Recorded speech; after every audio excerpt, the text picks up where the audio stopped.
Thank you for joining me for my video on illusion of depth. The first one we're going to talk about is overlapping. When you have overlapping, you are placing objects over one another, and the ones that are partially hidden look farther away. The second one is on scale or size.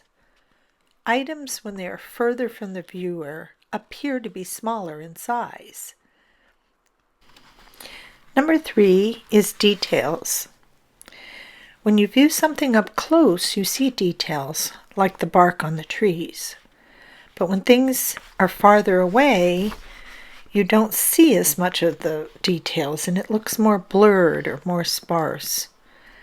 This is also called narrow depth of field, and it helps with showing depth. Number 4 is contrast of value. Value is the light and dark dark pops forward. And the contrast of having very dark darks and light lights also creates the illusion of being closer to the viewer. Number 5 is sharp edges versus blurry edges. The sharp edges pop forward, and the blurred edges make it look farther in the distance.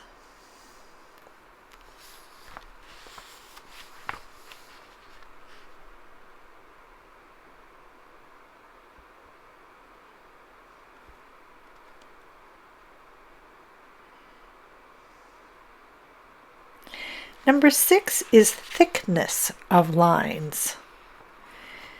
The thicker the lines, they look closer to the viewer, and as they go farther away in the illusion of depth, the thin line recedes.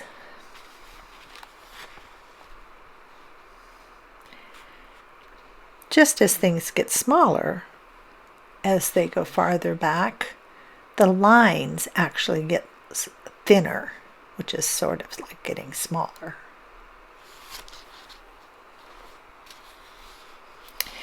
Number 7 is the position on the ground.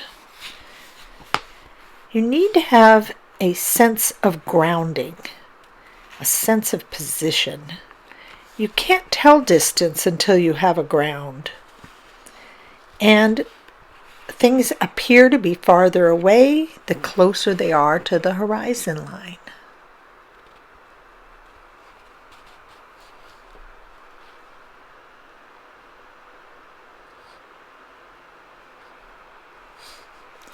Number 8 is shadows.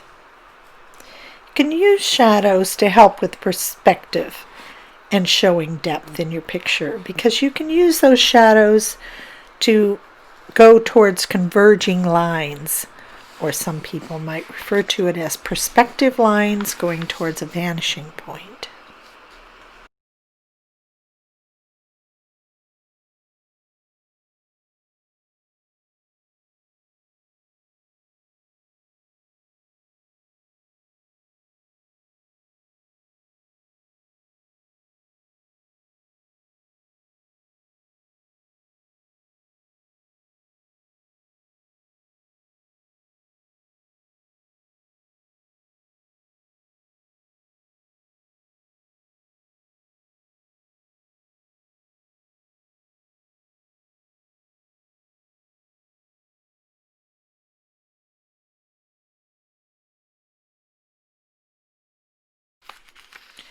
Now I'm going to draw a very simple drawing to incorporate all of the things that we've covered.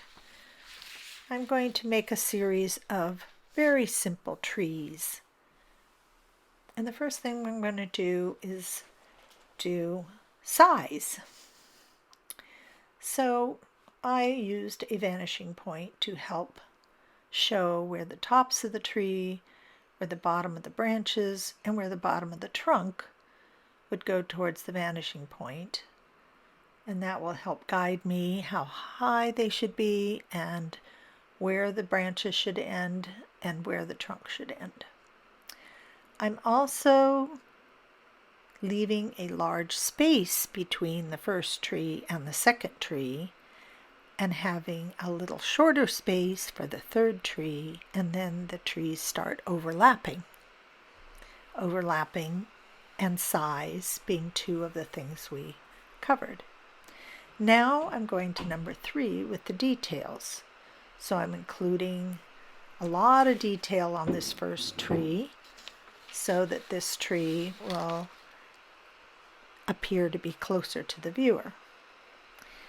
I'm also including a strong contrast of values, which is the light and dark.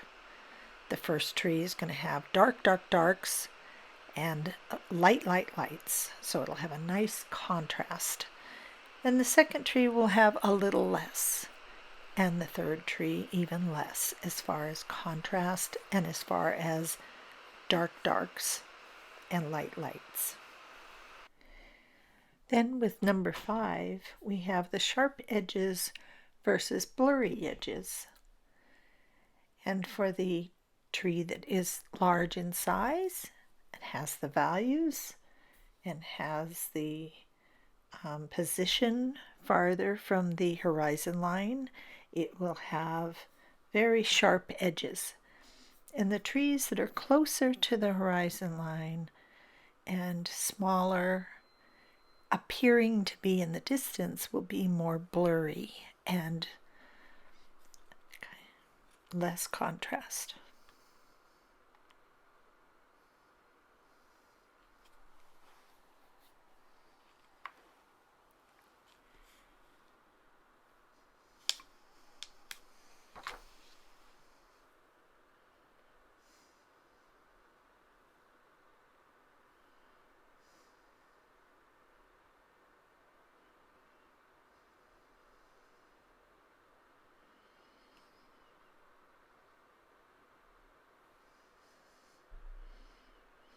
So even the edges of the trees are going to look more blended and blurred as they get the illusion of being closer to the horizon line.